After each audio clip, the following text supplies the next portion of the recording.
Sorry, I didn't notice you there. My name is Brian Cullen. I'm a music teacher at the NT Music School. Some of the students watching this video will know who I am, but for the students and families who are new, I am Brian Cullen, and my first name is Brian, so students can call me Brian, or they can call me Mr. Brian, or they can call me Mr. Cullen. All three of those options are fine with me. This video, I'm just going to go through some of the stuff that you guys need to know as parents and as students. As well as emailing a link for this video I'm going to put up on YouTube, on my YouTube channel. Please feel free to subscribe to it, by the way. I will also be emailing you out some details of the equipment that your child and yourself will need for their lessons. So we'll start with guitar first, and for the level 1 guitars we're going to use a book we've been using for a few years now. It's called Guitar Basics. I'm hoping you can see that, you probably can't. It's green and it just says Guitar Basics with a yellow and blue font on the top page. It's a fantastic book with some really awesome audio examples to play along. So I just want to stress at the beginning of the year that it is really important if you can help your young person as a parent by getting the audio copy from the publisher's website. The details will be inside the book. It's a QR code link. Fantastic audio, really fun to play along with, but if you don't download it, your young person won't be able to experience that. So it's really recommended if you could please get the audio for the book first thing, as one of the first things you do. Alright, so that's our level 1 book. As well as having that as a level 1 book for guitar, we're also going to have a supplementary book that all level 1s will get, which has a lot of the testing stuff in it, but also has other general information and also some really good reading and fun playing examples of music for the guitar specifically. So this is that book. This is a free book and it will be in the email that I'm sending you. Now if your young person forgets or loses their copy, you'll have this digital copy, so you can either give it to them on an iPad or a computer, or you can print it out for them. Some of the examples are in colour specific information, so it is probably best that you do print it in colour for this example, for example. But that's a free book for the guitar, and then the guitar goes up through other levels. This is Guitar Book 3. This is for our level 4 students. We have the other guitar books as well. They're actually inside that the PDF that I'll attach to the email. But this is kind of what all those books sort of look like. And these are really great books for those levels of guitarists. They've got lots of really cool examples of music that are sort of good for that level of playing, and really nice audio examples to play along with, so they're fun. So that's for the next levels up of the guitar. Now let's talk about the bass guitar. And the bass guitar has its own free publication that I'll also send out to parents. And you'll have a digital copy. So if your young person loses it, you'll have a copy you can print out if you need to. It's got quite a few pages, so I don't want to keep printing it out every time someone forgets it. So if you could please help them keep an eye on it, but also you'll have that if you need to print it, okay?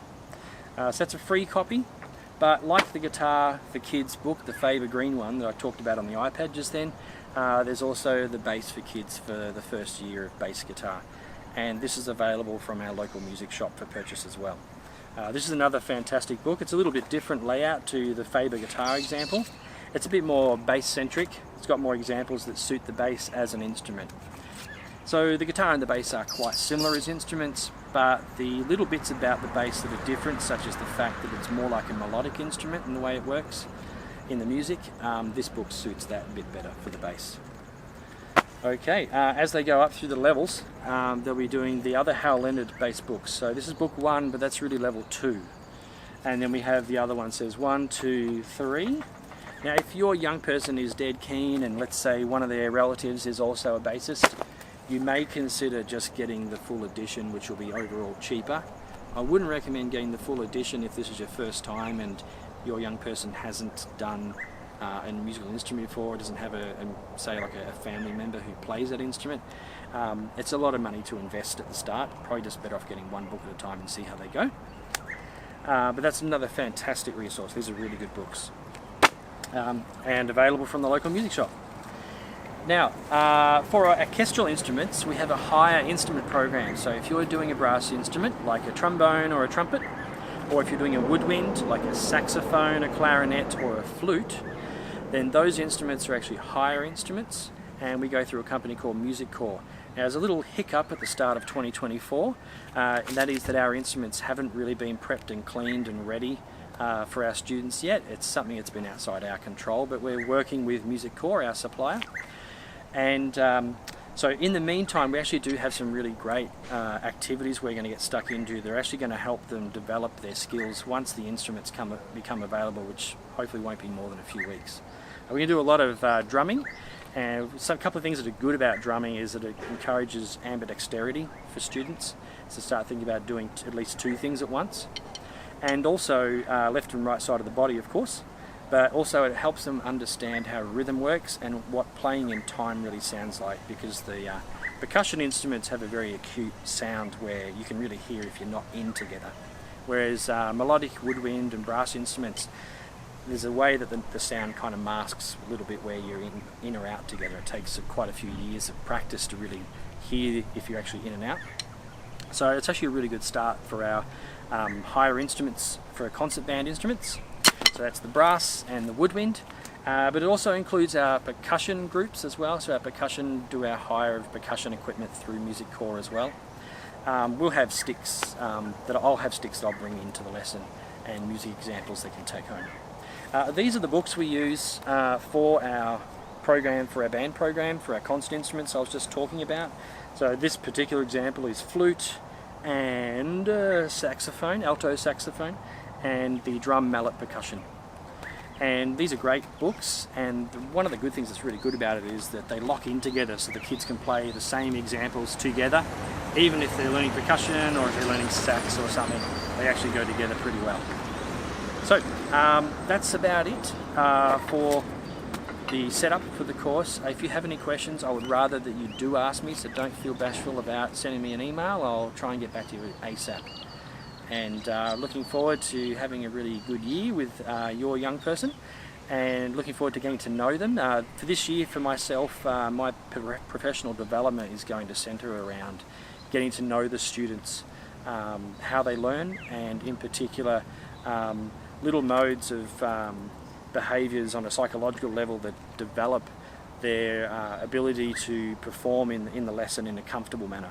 So it's something that I personally find a little bit exciting, and I'm really looking forward to getting to know your young person on that level, and to help them go through music, of course. And one of the other things is that there is a little fun survey that I'm going to attach to the email as well, and that survey's got some fun questions, but also some more serious ones about music, what sort of music you like, that I would like them to please participate in, so I can get that feedback information. Okay, please email me, contact the school if you need to. I'm here to help, of course, and please don't be afraid to get involved and ask questions. The more you are involved, the better your young person will do at music. And I know this from experience as a teacher, but also as a parent. My son is doing the same program, and I've noticed that the times when I've been more involved in his work is the times when he really has excelled. So please get involved and get them to play in front of you, and to show you what they're doing during the week. Okay, take care, and I look forward to speaking to you soon.